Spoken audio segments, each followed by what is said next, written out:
Hello everyone, it's Donina here. Today in Bio Buy, we'll be taking a look at Call of Cthulhu. Call of Cthulhu is a Lovecraftian psychological horror game developed by Cyanide Studio and was released on October 30th, 2018. In Call of Cthulhu, you play as Edward Pierce, a private detective based in Boston. Times are hard and you need a job fast.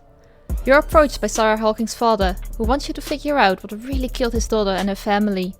The only clue he has is a painting from Sarah, which she allegedly painted and sent to him just before she died.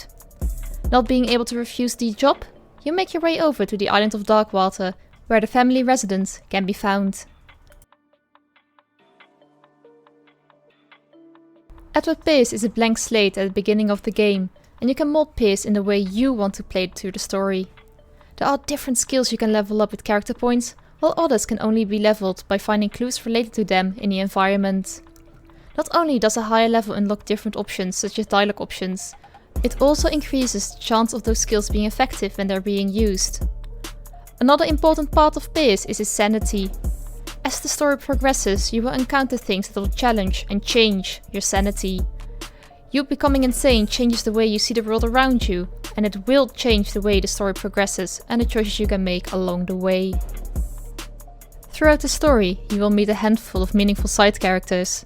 Some are easy to like or dislike, while others occupy a much grayer area. And even the characters who seem very black or white at the beginning of the game might surprise you as the story progresses. Most of the game will take place on the island of Darkwater. Upon arriving, you will notice that the island is poverty-stricken and filled with whalers. There are your usual buildings such as the captain's office and a pub. Much of the information you will get in this game will have to be found in the environment you're in, whether that's a mansion, warehouse, or walking around the island talking to its inhabitants. Some events will temporarily change the way you perceive the world around you. Without going into any details or spoiling the story, these are some of the best and worst moments when it comes down to experiencing the world around you. The monochromatic greenish color scheme and the somewhat lackluster graphics sometimes don't help with creating the most immersive world possible. However, the color scheme has something going for it and will, in its unique way, shape the world around you.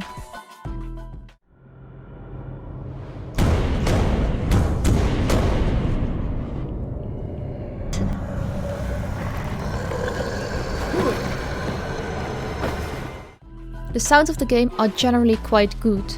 One of the better aspects is the background music.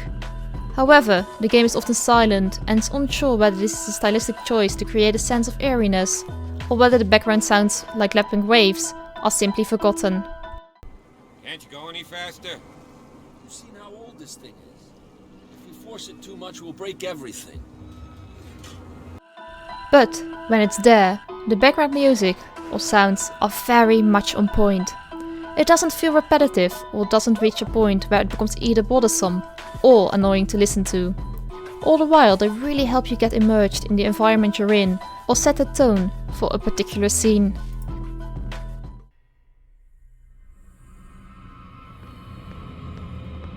I'll go take a look.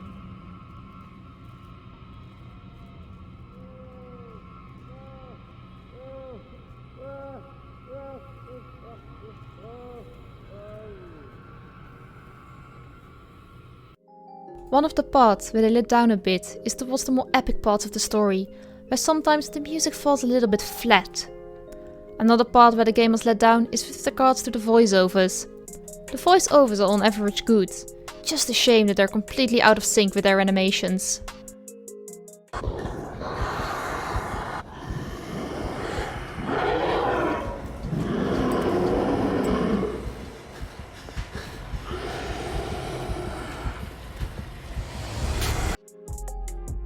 Call of Cthulhu can be described as a detective game set in a Lovecraftian universe.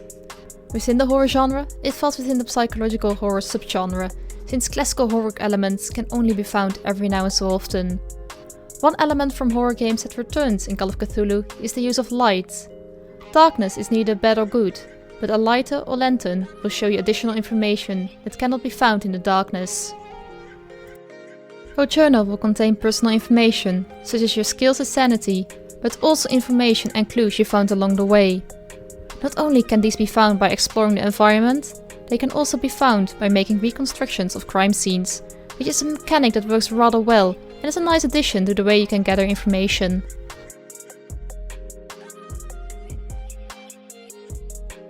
The controls aren't anything new. You walk, run and crouch with the usual keys, and you use your mouse to look around. Other motions, like investigating something or lighting your lantern, feel really nice and are easy controls to get used to. If you enjoy story-driven games and don't mind doing some detective work to get to know more, this might be a game for you. The Lovecraftian elements aren't immediately apparent, but will play a bigger part later in the story. The visuals aren't anything groundbreaking, but the sounds and voiceovers are quite nice. The game has some replay value for those who are completionists, or want to explore all the endings the game has to offer.